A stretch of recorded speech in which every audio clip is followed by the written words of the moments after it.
नमस्कार, capital TV Uttar Pradesh देख रहे हैं आप। मैं हूं आपके साथ सोनाली और इस वक्त की बड़ी खबर आपको बता रहे हैं सीधा मथुरा से, जहां मथुरा के पास शाही ईदगाह मस्जिद के पास एक रेलवे कॉलोनी है। वहां के 250 घरों पर बुलडोजर चलने वाला है। रेलवे प्रशासन ने इन घरों के बाहर नोटिस भी चिपका दिए हैं। वहीं वहां की रहने वाली मुस्लिम आबादी रेलवे प्रशासन की इस कार्रवाई का विरोध कर रही है। इसी पर बड़ी अपडेट के साथ मेरे साथ जुड़ रहे हैं कैपिटल टीवी के एग्जीक्यूटिव एडिटर राजीव जी। राजीव जी, क्या कुछ बड़ी अपडेट? देखिए, ये कार्रवाई अभी शुरू नहीं हुई है। ये पिछले 8 महीने से शुरुआत इसकी हो गई थी और पहले रेलवे ने उन लिस्ट को जारी किया कि कौन कौन से घर, कितने घर हैं वहाँ पर जो रेलवे के ज़मीन पर कब्जा करके बनाए गए हैं। क्योंकि वहाँ पर जो मथुरा वृंदावन कॉरिडोर बन रहा है, रेलवे का कॉरिडोर, जो रेलवे की लाइन का विस्तारीकरण किया जा रहा है, यानी छोटी लाइन को बड़ी लाइन बनाया जा रहा है, मीटर गेज को ब्रॉड गेज में तब्दील किया जा रहा है। और उसके लिए जो बजट में प्रावधान किए गए हैं 100 करोड़ रुपए की, उसके बाद से रेलवे प्रशासन और एक्टिव हो गई। पहले लिस्ट तैयार किया गया, सितंबर में एक नोटिस जारी की गई थी जिसमें जिला प्रशासन को ये सौंपी गई थी सूची कि 200 से ज़्यादा घर ऐसे हैं जो रेलवे की ज़मीन पर अवैध कब्जा करके बनाए हुए हैं। ये लंबा समय हो गया। उसके बाद से वहाँ पर के जो लोग हैं वो उन लोगों ने अवैध अतिक्रमण जो किए हुए थे, अवैध कब्जा किए हुए था, उसको हटाया नहीं और इंतज़ार करते रहे कि पहले भी ऐसी नोटिस आ चुकी है और प्रशासन के सामने विरोध प्रदर्शन करेंगे तो उसके बाद सरकार बैकफुट पर आ जाएगी और सरकार उनके लिए नया प्लान लाएगी। क्योंकि अभी जो कॉरिडोर बन रहा है वहाँ पर, काशी विश्वनाथ कॉरिडोर के तर्ज पर जो वृंदावन मथुरा कॉरिडोर बना और उनके लिए जो तैयारी चल रही है, तो पर्यटन के तौर पर जो धार्मिक पर्यटन स्थल है उत्तर प्रदेश में, वहाँ पर विशेष ध्यान दिया जा रहा है। तो धार्मिक पर्यटन स्थल में मथुरा, काशी, प्रयागराज, ये सारे जगह पर विशेष सुविधाओं की व्यवस्था भी की जाएगी और यही कारण है कि रेलवे भी उस प्रोजेक्ट के लिए सीरियस है।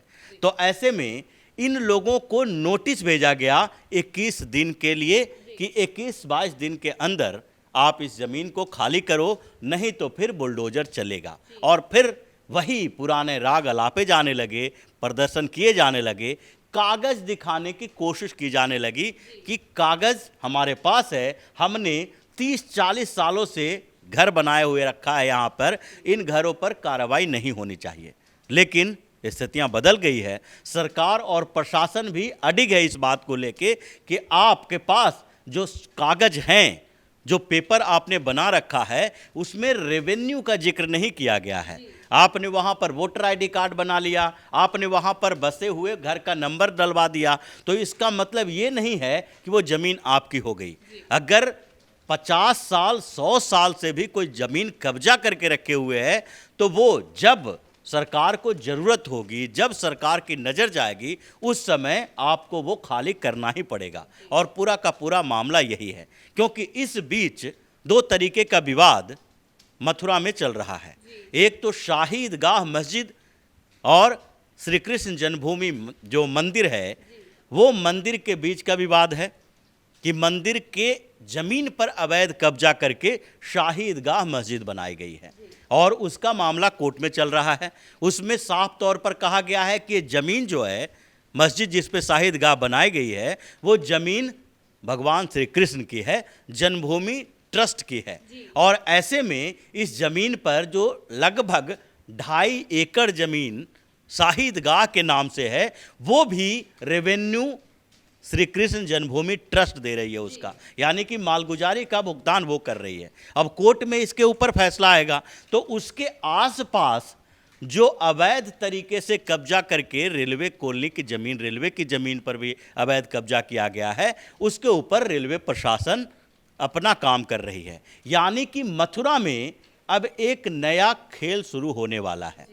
पहले तो ये बात चल रही थी कि आप सरेंडर कर दो, शाही ईदगाह मस्जिद के बदले वहाँ से अलग हम आपको 10 एकड़ ज़मीन उपलब्ध कराएंगे, जो बाबरी मस्जिद के बाद अयोध्या में सुप्रीम कोर्ट के फैसले के आधार पर अलग जमीन देने की सुविधा की गई थी, वही बात हिंदू महासभा ने, विश्व हिंदू परिषद ने प्रस्ताव दिया।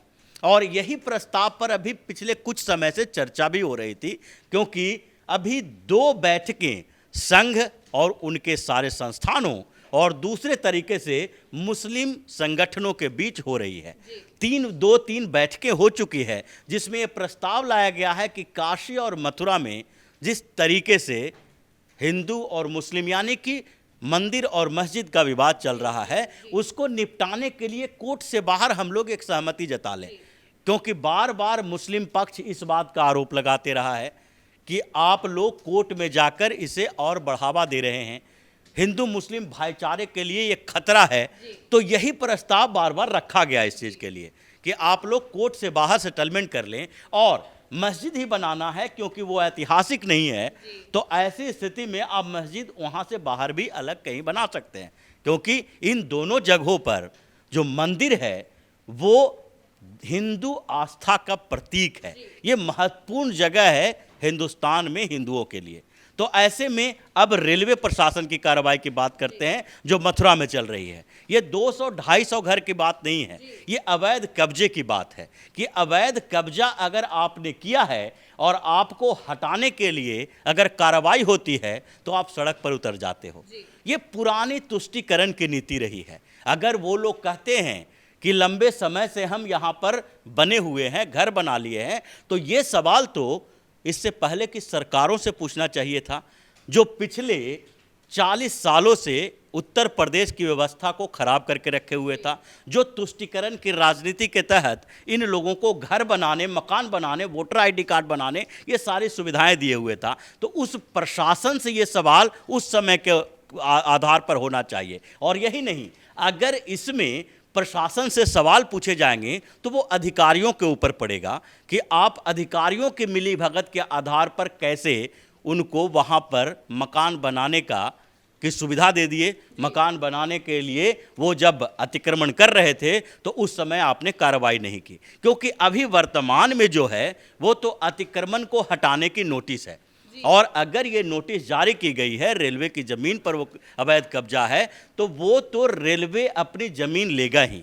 अब उसके बाद सरकार चाहे तो उनके लिए कंपनसेशन की व्यवस्था करे, सरकार चाहे तो उन्हें दूसरे जगह छोटे मोटे फ्लैट दे सकती है। राजीव जी, 21 दिन का समय दिया गया है, अगर 21 दिन में नहीं खाली कराया गया तो क्या सीधा बुलडोजर दौड़ेगा? देखिए, ये 21 दिन का समय नहीं है, ये अभी के नोटिस में 21 दिन का समय दिया गया है, क्योंकि पहले से बात हो रही है, बढ़ नहीं सकता। ये जो बार बार इस बात का जिक्र किया जा रहा है कि 21 दिन के नोटिस के आधार पर कैसे किसी के घर को खाली करवाया जा सकता है, लेकिन ये चर्चा पहले ही हो चुकी है कि इसकी सूची जारी हो चुकी थी। रेलवे ने तकरीबन 7-8 महीना पहले से इस पर कार्रवाई शुरू कर दी थी। इन लोगों को सूचना दे दी गई थी कि आप लोग अवैध तरीके से जमीन पर कब्जा किए हुए हैं, और जो जिला प्रशासन को जो लिस्ट सौंपी गई थी, जिला प्रशासन ने उससे पहले ही इन लोगों को भी सूचना भेज दी थी कि आप लोग जमीन पर अवैध कब्जा करके घर बनाए हुए हैं, इसके लिए आप कोई अल्टरनेट व्यवस्था कर लें। लेकिन जब अंतिम नोटिस आया तो उस समय 21 दिन का समय दिया गया है। और अब चूंकि सरकार उत्तर प्रदेश में भारतीय जनता पार्टी की है, सीएम योगी आदित्यनाथ, ये प्रचलित मान्यता है वहाँ की कि वो बुलडोजर चलाएंगे।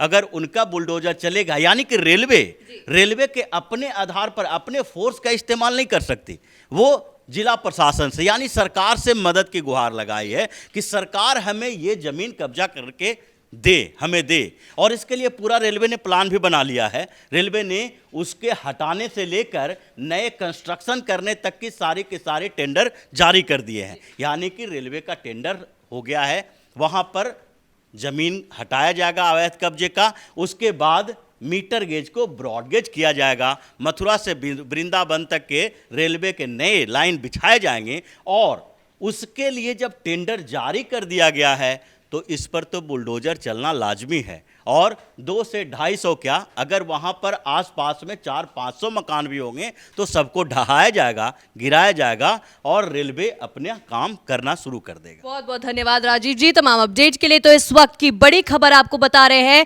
श्री कृष्ण जन्मभूमि मंदिर के पास सटी मस्जिद पर रेलवे कॉलोनी है। यहाँ की रेलवे कॉलोनी में 250 घरों को ध्वस्त किया जाएगा बुलडोजर से। रेलवे प्रशासन ने नोटिस भी चस्पा कर दिया है। वहीं वहां पे रहने वाली मुस्लिम आबादी रेलवे प्रशासन की इस कार्रवाई का जमकर प्रदर्शन कर रही है, उसका विरोध कर रही है। इस खबर पर हमारी नजर बनी हुई है कैमरामैन राजकुमार के साथ। मैं सोनाली, कैपिटल टीवी।